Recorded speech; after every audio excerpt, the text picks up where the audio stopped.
कहा जाता है निताई के बिना गौर नहीं और गौर के बिना कृष्ण नहीं।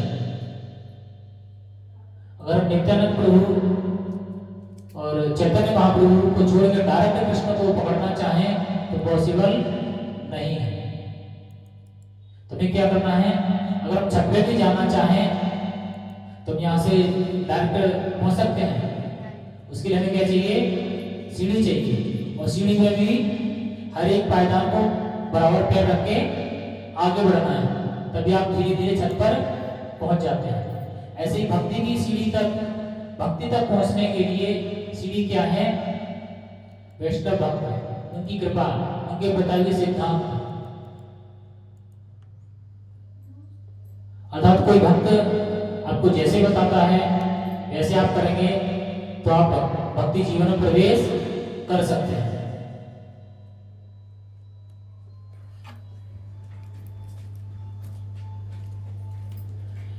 शिष्य परंपरा और गृहस्थ जीवन की पवित्रता। पुरुषोत्तम दास ठाकुर के 3 प्रमुख शिष्य हुए हैं।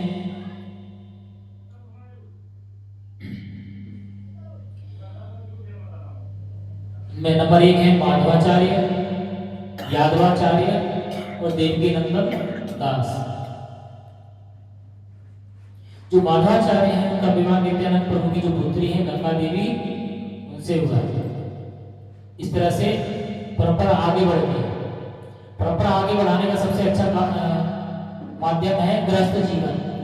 गृहस्थ जीवन से ही कोई भी परंपरा, कोई भी रीति निरंतर चल सकती है।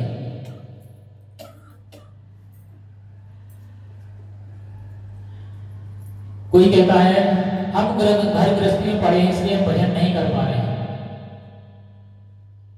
ये केवल और केवल एक बहाना है। कहते हैं गृहस्थ जीवन भक्ति में कोई बाधा नहीं है यदि केंद्र में नित्यानंद प्रभु हो तो।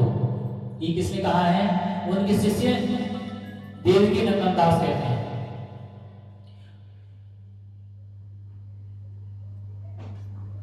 आगे कहते हैं वो कि भक्ति जो है पीढ़ियों को भी पवित्र करती है। हमारी आने वाली पीढ़ियां भी और जो पीछे रह गई हैं वो पीढ़ियां भी हमारी भक्ति से पवित्र हो जाती है।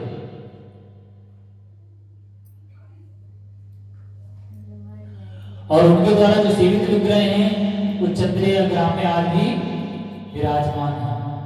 और ये स्थान क्या कहलाता है, जानवा पाठ कहलाता है। और उनके जो पुत्र हैं कन्हई ठाकुर,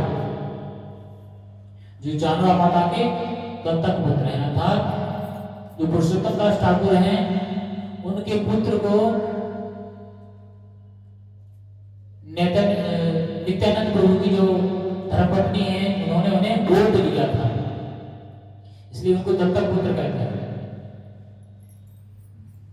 वैष्णव समाज से हमें पता लगता है कि वैष्णव समाज में अत्यधिक संबंध जो है रक्त संबंध से भी अधिक गहरे होते हैं। जो वैष्णव है उनका प्रेम व्यवहार जो है, जो पारिवारिक संबंध होते हैं उससे भी ज्यादा गहरा होता है। तो जो इनका जो वर्णन है वैष्णवों के बारे में, उनके गुणों के बारे में जितना कहा जाए उतना कम है।